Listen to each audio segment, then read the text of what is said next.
Sebut gagal jadi ibu, Lisa Mariana menyesal ungkap kisah dengan Ridwan Kamil. Harusnya gak berisik.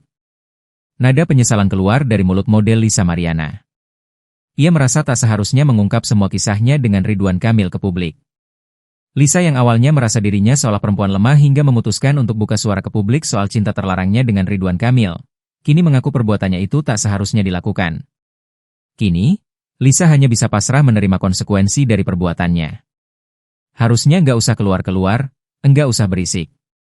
Harusnya kayak gitu, sesal mantan model majalah dewasa ini. Tapi udah kejadian, ujarnya dengan nada tegas. Diakui Lisa, penyesalan terbesar bukan hanya soal pengakuannya, tetapi karena ia kini kehilangan kebebasan untuk membagikan momen tumbuh kembang sang putri. Ia menyebut putrinya banyak dirundung alih-alih mendapat dukungan. Lisa kini mengaku takut membagikan potret putrinya ke publik. Ia takut dengan reaksi negatif publik terhadap putrinya. Jadi sekarang aku udah jarang sih posting C. Kadang mentalnya down duluan, kayak kalau diserang gitu kan, selorohnya. Lisa pun merasakan kegagalannya sebagai seorang ibu.